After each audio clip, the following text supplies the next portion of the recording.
All right, so our troops are being sent back to Somalia. Now, apparently Trump pulled them out. He pulled out 700 troops, apparently, from Somalia. Had no idea there was that many troops over there in the first place. But I do know we did a lot of drone strikes in Somalia and other parts of Africa. Like, that's one of our biggest things is drone strikes. Now, Biden has authorized, giving the Pentagon authorization to send troops back into Somalia. Oh boy. So let's read this for a minute. It says several hundred U.S. service members will be again stationed in Somalia to help combat the growing threat of al-Shabaab terrorist forces, the administration officials said Monday. The move reverses an order by President Trump 18 months ago to remove all U.S. military forces from the country over objections from Pentagon officials. Before then, about 700 American troops have been stationed in the country helping to train local forces and fight against terrorist groups. We're always training these groups. We're training these groups of people, don't really fully know who they are. We train them to fight in battle these other groups, and whoever takes the most territory, sometimes this person takes territory, and that other person takes back over territory, so we got to send more money, more troops, more training. It's just a mess. We've done this in so many different countries, and we don't ever really get anything out of it. So it says White House officials said that President Joe Biden made the move to reestablish a persistent U.S. military presence in Somalia in response to concerns about the growing strength of al-Shabaab in the region. Now, al-Shabaab is a group that most people probably don't even know about. I've heard of them vaguely over the years. I don't even fully know about them like that. But apparently they're becoming a greater threat, which is why they're saying we need more troops over there. Along with other affiliated threats of Al-Qaeda and the Islamic State, the mission will include both training friendly Somali forces to combat terrorist groups and assist on operations.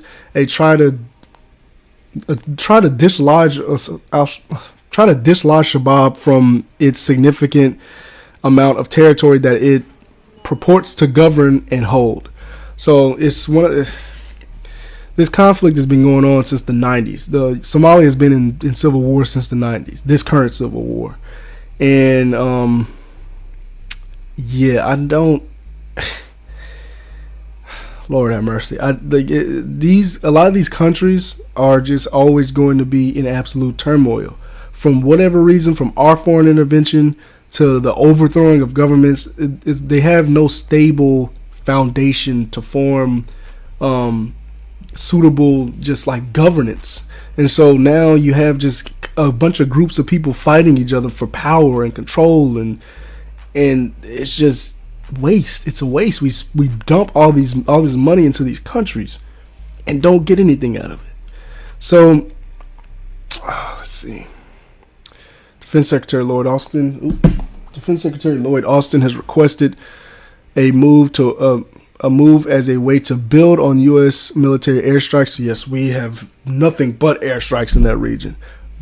Drones, all that stuff, all we do is airstrikes in those regions most of the time. And there's been a lot of civilian casualties in some of these drone strikes too as well.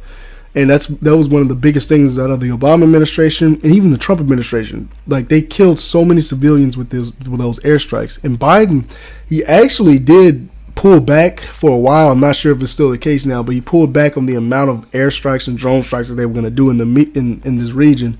But I'm not sure if that's changed now. It probably has changed. But it's Lord have mercy. Obama was the drone strike king, and Trump just gave them just full on just authority to do whatever. They just bomb them into oblivion. Even after the Trump order, U.S. forces continued deploying to Somalia for short rotations to train and facilitate counterterrorism. So it wasn't even a pullout. We just pulled some of them out and then sent a few back. But military leaders have categorized those restrictions as problematic in testimony. A lot of the military-industrial complex and the Pentagon, all of them are very, very pro-interventionist when it comes to a lot of these situations.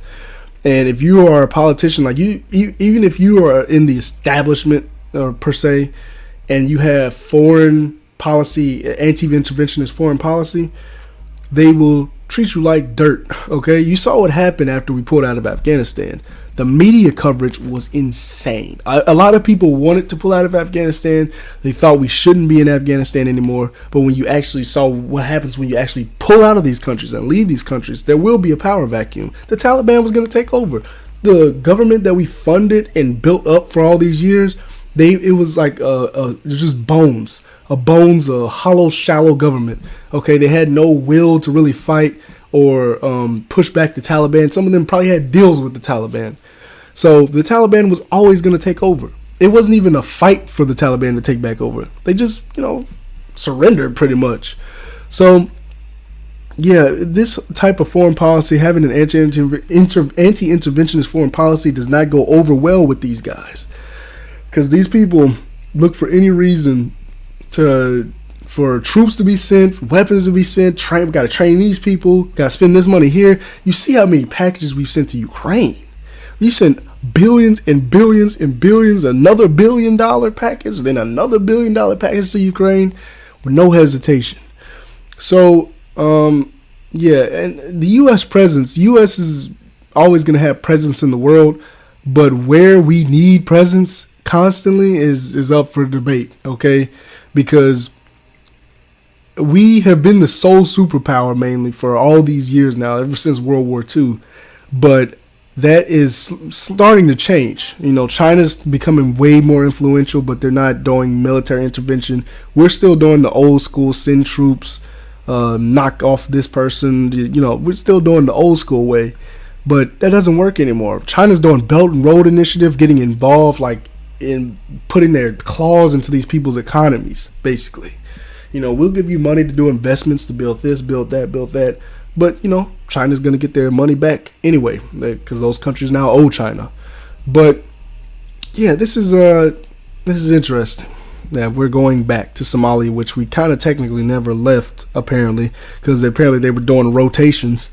So, it's what do you think about this? What do you guys think about this?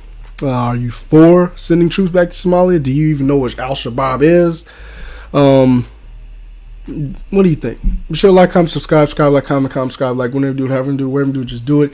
It's your boy Red X Black, and I'm out. Peace.